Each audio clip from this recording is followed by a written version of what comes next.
نبی کا سب سے بڑا دشمن عبداللہ بن ابی، منافقوں کا سردار، میرے کملی والا کا اصلی دشمن، ہر جگہ میرے پیغمبر مصطفیٰ کو پریشان کرنے والا۔ جب اس کا انتقال ہو گیا تو عبداللہ بن ابی، اس کا بیٹا مسلمان تھا، وہ میرے کملی والے کے پاس آیا۔ اس کو پتا تھا کہ محمد مصطفیٰ نرم دل والے ہیں، وہ میرے کملی والے کے پاس آیا، آ کر کہتا یا رسول اللہ میرے والد کا انتقال ہو گیا ہے، آپ مہربانی فرمائیں اپنی قمیض مبارک دے دیجئے، میں کفن کے طور پر اپنے باپ کو دے دیتا ہوں، شاید اس کی اللہ معافی کر دے، اس کے اللہ گناہ معاف کر دے۔ میرے کملی والے بڑے نرم دل کے تھے، بڑے رحمت والے تھے، میرے کملی والے کی رحمت جوش میں آئی، میرے کملی والے نے اپنی قمیض مبارک اس کو دے دی کہ جاؤ اس کو کفن کے طور پر پہنا دیا جائے۔ اور عبداللہ بن ابی کے بیٹے نے اپنے باپ عبداللہ کو کفن کے طور پر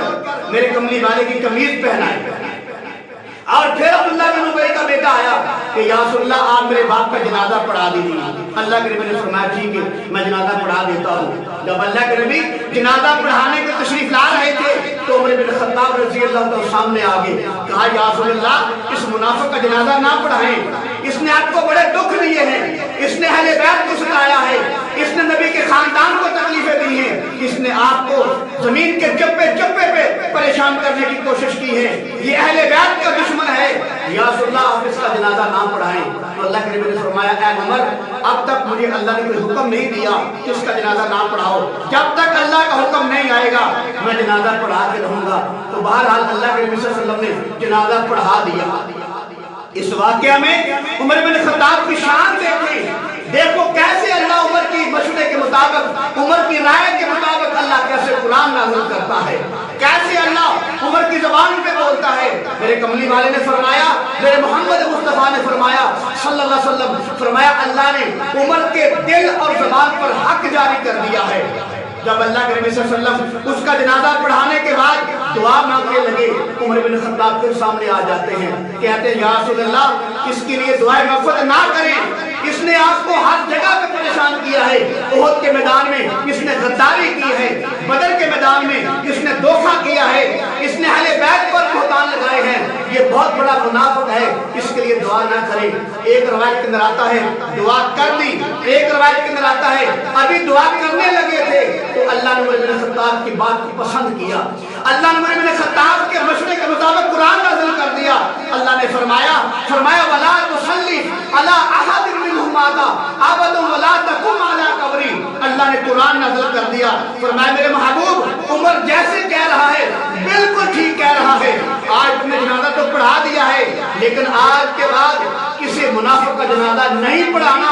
اور فرمایا اس کی قبر پہ کھڑے ہو کر دعا بھی نہیں کرنی، اور دعا کے بارے میں اللہ نے قرآن نازل کر دیا۔ میرے نبی نے دعا کی، ایک روایت کے اندر آتا ہے دعا کرتی منافق کے لیے قرآن نازل ہو گیا، فرمایا استغفر لهم او لا تستغفر لهم ان تستغفر لهم 70 مرة فلن يغفر الله لهم۔ اللہ نے قرآن نازل کر دیا، اے میرے محبوب، اے میرے کملی والے، آپ اس منافق اعظم کے لیے 70 مرتبہ بھی دعا کرے تو میں خدا اس کو معاف نہیں کروں گا۔ کیوں؟ یہ اہل بیت کا دشمن ہے،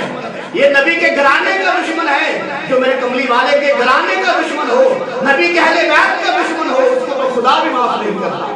تو میں قربان جاؤں عمر بن خطاب کے مشورے پر، میں قربان جاؤں عمر بن خطاب کی رائے پر، میں قربان جاؤں عمر بن خطاب کی زبان پر، میں قربان جاؤں عمر بن خطاب کی سوچ پر۔ انہوں نے کہا یا رسول اللہ اس کا جنازہ بھی نہ پڑھاؤ، اس کے دعائیں مغفرت بھی نہ کرو، لیکن جب کملی والے نے یہ معاملہ کر دیا تو اللہ نے عمر بن خطاب کے مشورے کے مطابق، ان کی رائے کے مطابق، ان کی بات کو پسند کرتے ہوئے اللہ نے قرآن نازل کر دیا، میرے محبوب آج کے بعد کسی منافق کا جنازہ بھی نہیں پڑھانا اور ان کی دعائیں مغفرت بھی نہیں کرنی۔ تو معلوم ہوا جو اہل بیت کو گالیاں دے، جو اہل بیت پہ بہتان لگائے، جو اہل بیت